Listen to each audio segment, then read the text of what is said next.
నా చంపేశారు, నా భర్తను హింసించి చంపేశారు, నా పిల్లలు నేను అనాథరైనా. ధైర్యంగా ఉండాలి తల్లి, ధైర్యంగా ఉండాలి.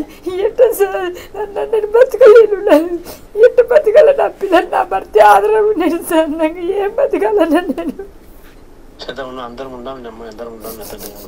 ఏం చేస్తూ నువ్వే చేయాలన్నా, లాస్ట్కి ఏం చేయలేని పరిస్థితి. నేను మండే తాగాలని డిసైడ్ అయినా, నాకు ఏం చేయలేదన్నా.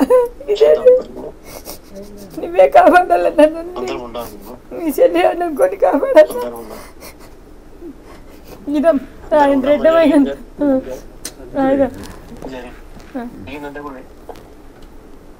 Hello sir. సార్ నేను మా బావ చనిపోయింది. నమస్తే అన్న, నేను రెడ్డి వెంకటపడినా అన్న.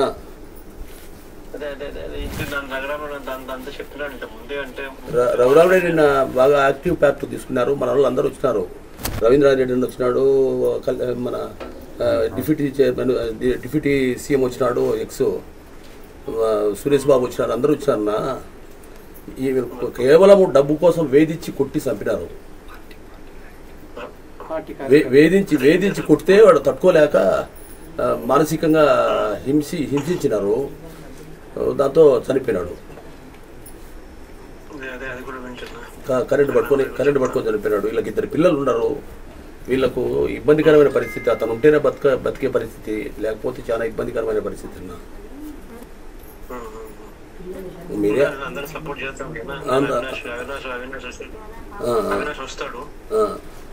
అవినాష్ చెప్తాను, వచ్చి అవినాష్ దగ్గర వచ్చి సాయం చేసి పడిపోతాడు. రఘురామడే ఉన్నాడు. సాయం కూడా చేస్తాడు. రఘురామడే కూడా చాలా వెరీ యాక్టివ్ పార్ట్ తీసుకున్నాడు నిన్న.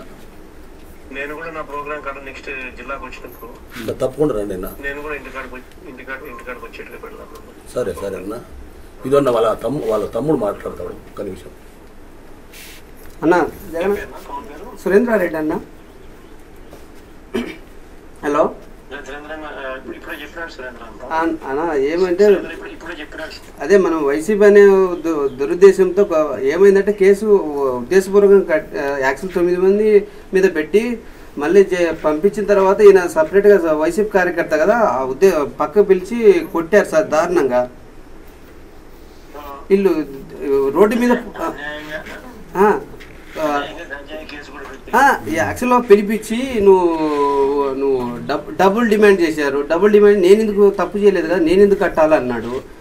తర్వాత ఇంకోటి ప్రెషర్, ఇంకోటి ఏంటంటే మెయిన్ ఏంటంటే మన వైసీపీ అనే ముద్ర ఉంది కదా, ఆ ముద్ర తప్ప మనం చేసుకున్న నేరంలాగా భావించి దారుణంగా సార్ చేద్దాం. నేను చెప్తాను, అవినాష్ వస్తాడు, అవినాష్ వచ్చి రఘురామరెడ్డి అవినాష్ ఇద్దరు వచ్చి. ఇంకోటి మన నిన్న కూడా పొలిటికల్గా మనకు ఈ లోకల్ పోలీసుల వాళ్ళంతా ప్రెజర్ తెచ్చారు, కేసు కట్టాము. సో మన రెడ్డి మామ వాళ్ళు అన్నదమ్ములు బాగా సపోర్ట్గా నిలబడి మాకు చేశారు సార్. మన రఘురాముడు సార్ అయితే మనందరి దగ్గరుండి అన్ని చేయించారు నిన్న. ఇది మాత్రం మర్చిపోదు సార్, మాకు మాత్రం కుటుంబం న్యాయం చేయాలి సార్. పిల్లలు ఎందుకంటే స్కూల్ కూడా స్టార్ట్ అవుతున్నాయి, మీరు ఏదైనా సాయం చేసి పిల్లలు ఆదుకోవాలి సార్. ఓకే అదే అవినాష్ వచ్చిన తర్వాత మళ్ళీ వస్తాం మేము, వచ్చేసి కూర్చొని చేసేద్దాం.